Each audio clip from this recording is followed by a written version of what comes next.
Hey there, it is Jenny, and I am back today to share with you another week in my journal setup. If you watched last week, you know that I had torn out another sheet of paper from this journal. It's an Archer and Olive journal, and it then led to a couple of other pages falling out, but I had already created my layout, so I didn't want to get rid of them. So I'm just taping this one page back in. And actually, if you want to know the truth, I really love the washi tape there, so it's A-okay.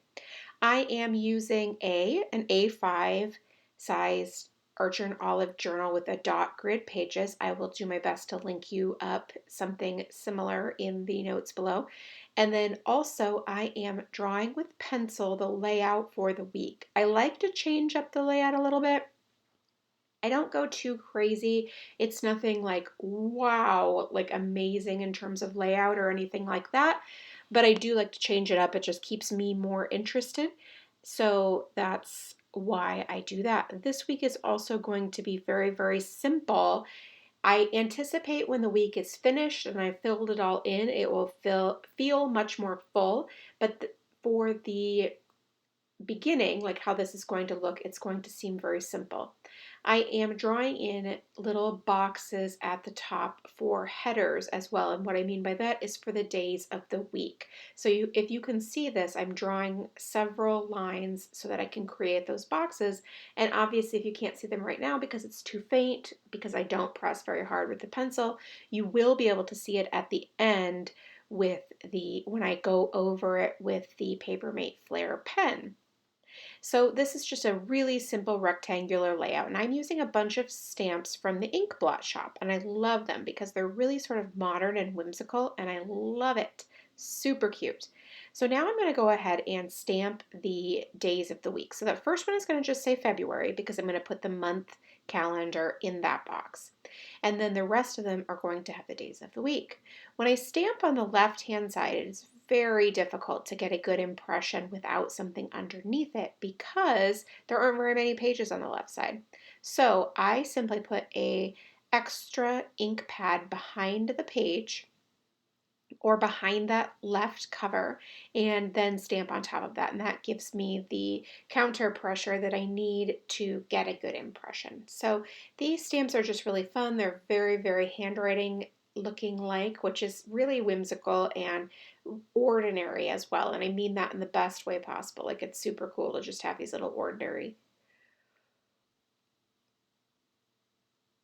days of the week. Sorry, I had to think about that for a second. So now I am stamping those all in there, and I'm using my black VersaFine ink. I love it in this journal because you cannot see it. It does not bleed through the pages. The pages are so thick and durable and heavy, and the black VersaFine just gives the absolute best impression. It's so easy to use. And then I'm cleaning off the stamps with each after I use them each time so that next time I don't have leftover ink on those stamps. You don't have to do this. There are a wide variety of ways to clean your stamps. You can stamp off the excess on a piece of scratch paper. You can use a baby wipe, which is what I did for a very long time. Many things. The ink will not harm the stamps, but if you don't want black next time on these stamps, maybe you want to use yellow, well then it's probably in your best interest to clean off the excess ink in some way. Now I'm finished doing the February and the Monday through Friday in the journal. So now I can go ahead and get out the month stamps. So these have all the different configurations of months, which is really cool. Now the hard part is that there's not a February, so it doesn't stop at 28 days. But so I'm simply placing the ink on the stamp very carefully so that I don't get any ink on 29, 30, or 31. So I am able to have that right there. So it's perfect. I love it. And it's a little bit faint because it took me a minute to get that last little bit, but I don't mind at all. Like, I feel like it's going to end up looking really eclectic and fun at the end of the week. Now I'm going to take these three little rainbows, and they're a thicker line for the background. I'm going to prep the stamp on the back of my hand simply by rubbing it because I've not used it before, and I'm going to stamp this cluster of three rainbows over there in the upper left hand corner. I am using the Breeze color from the ink or the stamp market. And I've also stamped it down at the bottom in this light blue as well.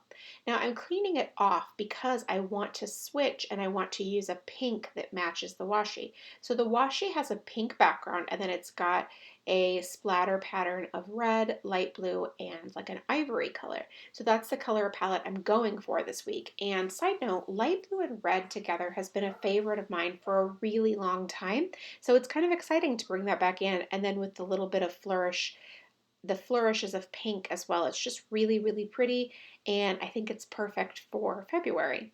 So now I'm going to use the cherry ink pad, which I love this. It's a really good, vibrant red, by the way, and stamp this other rainbow stamp on top of it. So it gives that multicolor effect. It's really very fun and it's fun to do as well.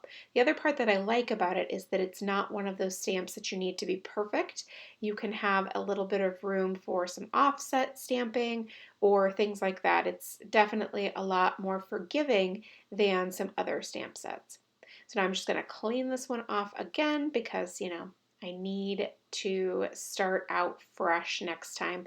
I'm not great at that. I make a mess all over, like by transferring ink from from the stamp to my fingers to the paper, and so I want to make sure that I clean that off. Now I'm going to go ahead with the pink and start stamping some of they look like scallops, like a hand-drawn scallop, but I'm going to just sort of mimic them, you like clouds, for example. So that's kind of how I'm thinking about the scallop, is like it's a cloud. And so I'm just going to stamp those around the rainbows just for a little bit more of a fuller look. And I just want it to be a little bit eclectic. So now I want to think on this design a little bit more. I know I want to add more, but I'm not sure exactly what. So I'm going to go ahead and draw in the lines for the rectangles with my Papermate Flare pen.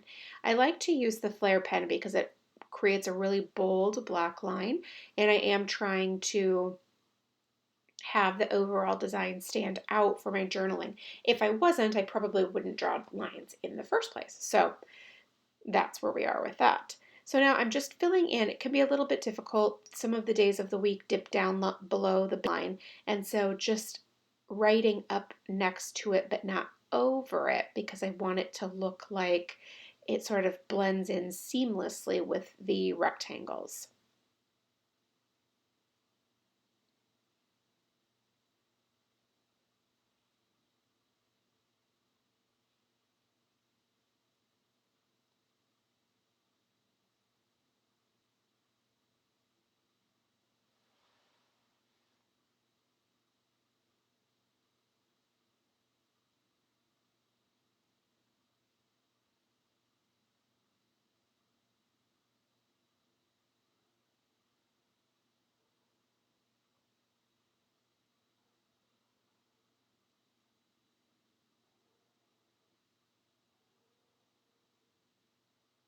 All right, so now I decided that I wanted to add a little bit more, and that was these little hand-drawn red dots. I mean, they're obviously not red on the stamp, I'm just using the red ink again, but I just wanted to add some more whimsy and some more hand-drawn looking. And then at the end of the week, it'll be set.